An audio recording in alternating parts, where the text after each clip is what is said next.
제2교시 무한수열과 무한급수, 수렴과 발산에 대해서 한번 살펴보는 시간 갖도록 하겠습니다. 자, 급수가 수렴하는지 발산하는지, 또한 이 극한을 사용해서 유한급수와 무한급수, 또 유한수열과 무한수열, 유한수열은 우리가 n까지로 보통 알고 있는데요. 무한히 그 수열이 계속될 때는 과연 어떻게 되는지, 또 수렴과 발산이 됐을 때에는 어떻게 되는지 하나하나 한번 살펴보도록 하겠습니다. 자, 미리 알면 좋아요 잠깐 보고 갈까요? 유한급수 표현 방법은 시그마 n이 1부터 k번째까지의 an 이렇게 나온다는 얘기죠. 그럴 때 a1, a2에서 어디까지? 그렇죠. ak까지 요렇게.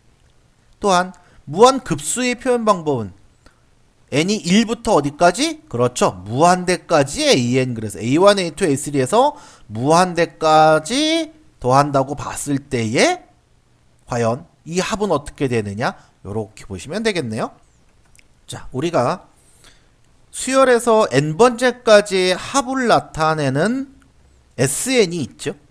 그 sn을 우리가 시그마로 배울 때 어떻게 배웠어요? 시그마 k가 1부터 n번째까지의 ak다 이렇게 배웠죠.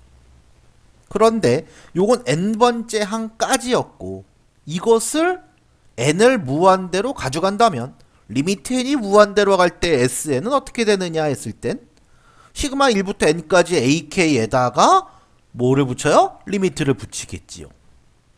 그랬을 때 요것이 어떻게 바뀌어요? 시그마 1부터 무한대까지의 ak, 이렇게 바뀌게 되는군요. 그래서 이것을 n으로 표현하면 n이 1부터 첫 번째부터 무한대 번째까지의 an이다. 요렇게 전개가 될 수 있다라는 것. 네, 처음에 n번째까지 sn을 가지고 그것을 무한대로 가져감으로써 우리가 극한의 개념을 이해할 수 있겠다 이런 얘기죠. 그래서 자, 여기도 보다시피 2분의 1 더하기 2분의 제곱분의 1이네요. 2의 세제곱분의 1 이런 식으로 해서 만 개의 항을 다 더한다고 했을 때 이걸 통분한다고 보면 정말 집에 못 가겠죠. 그래서 극한의 개념을 사용한다 이렇게 이해하시면 되겠습니다. 자, 그래서 수를 무한히 더하기는 더하되 그 더한 값이 sn이 일정한 값에 일정한 값 s에 가까워진다.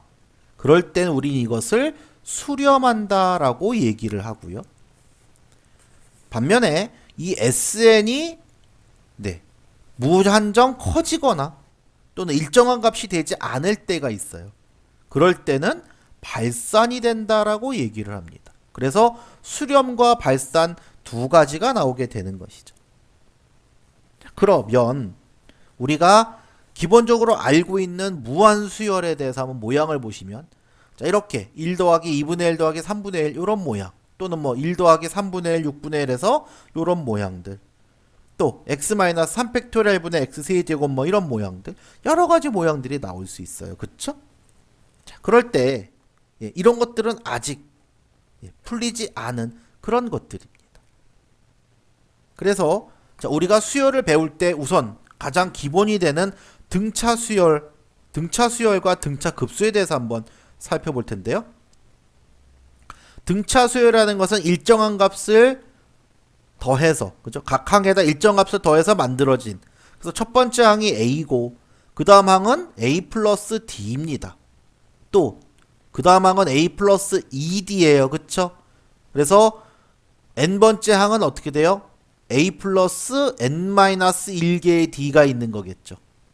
그렇다면 이때 우리는 공차학을 해서 공통된 차이를 구할 때는 어떡합니까? 그렇죠. a n번째에서 a n-1번째를 빼주면 우리가 예를 들어서 자 1, 3, 5, 7 이렇게 간단 말이에요. 그러면 이 차이가 얼마예요? 그랬을 때 2지요. 왜 2입니까? 이 얘기예요. 그렇죠. 두 번째에서 첫 번째 빼봤더니 2가 나오더라 이런 얘기고, 이것을 우리가 n번째로 바꾸면 a n번째에서 n-1번째를 뺀다 이렇게 보신다는 거겠네요. 그러면 그 것들을 다 합쳐보면, 다 합하면 n개의 항의 합 Sn은 a 플러스 D, a 플러스 2D 해가지고 끝에 있는 항. 이 L은 마지막에 있는 항이라고 해서 L을 쓴 거예요. 라스트. 마지막의 의미입니다. n번째에 있는 항이죠. 또 거꾸로도 할 수 있죠. L부터 해서. 이 L이 다시 말하면 뭐예요? 이게 바로 a 플러스 n-1의 d가 바로 L입니다. 그쵸? 끝에 항부터 해서 첫 번째 항까지 이렇게 도할 수도 있다는 얘기예요. 그러면 이 두 개를 한번 같이 더해보세요. 그러면 어떻게 됩니까? 2배의 SN이 만들어지겠죠? A 플러스 L이에요. 그쵸? A 플러스 L이 만들어지고 이게 몇 개 있어요?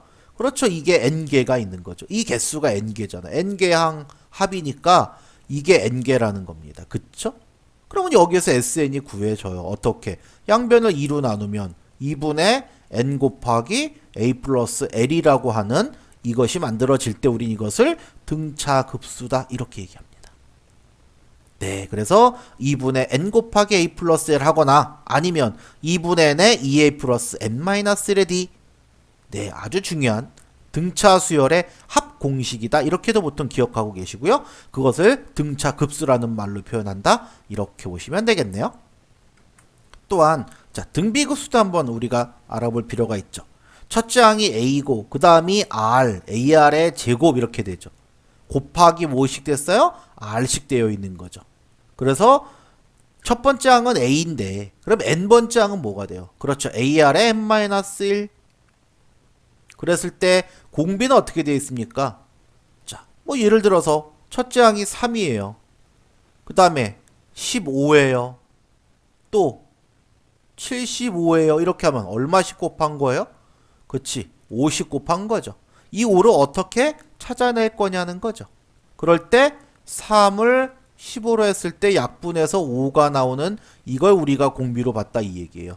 그러니까 AN분의 AN 플러스 1번째 항. 네, 공비하는 공식을 기억해 두시면 쉽겠고요. 자, 그랬을 때 역시 이것도 AR 제곱을 다 더할 수 있죠. 그죠? 다 더한다고 보면 어디부터? A 더하기 AR 더하기 AR의 제곱 이렇게 돼 있는 친구가 SN인데 그죠? R을 한번 더 곱해서 RSN을 하는 거죠. 그러면 AR의 제곱 그렇게 해서 어디까지 더해져요? AR의 n승까지 더해지겠죠. 그러면 자, 요걸 살짝 빼보는 겁니다. 그러면 1-R에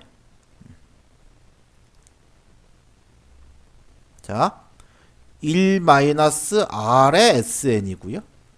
요쪽은 A-ARN이 되겠죠. 그러면 SN을 정리해 볼 수 있겠군요. 1-R에 A로 묶으면 1-R의 N제곱. 그렇게 해서 SN 공식이 만들어진다라는 것이고요. 네. 자, 살짝 지워놓고 다시 한번 보겠습니다. 그럼, 그렇죠. 1-R에 A 곱하기 1-R의 N승 이렇게 나와 있는 것이죠. 그 다음에 R이 만약에 1이라면 네, 이건 1에다 갖다 넣어보면 되죠. R이 1일 때는 어떻게 난다? 그렇죠. 모양을 봐보세요. 어떻게 나왔어요? 그냥 NA로 나왔습니다. 그쵸? 네. R이 1일 때는 그냥 SN을 NA로 표시한다라는 것. 네. 이것은 뭐 자주 나오는 얘기는 아니지만 R이 1일 때도 있으니까 꼭 기억해 두시면 좋겠습니다. 자, 두 번째 수업 정리 한번 해보겠습니다. 등비수열의 합은 어떤 때는 수렴하고 어떤 때는 발산하기도 합니다. 다시 말해 무한히 많이 더하면 그 값이 무한대가 되는 때도 있고 유한의 값인 때도 있고 값이 일정하지 않은 때도 있습니다. 이렇게 이해하시면 되겠습니다.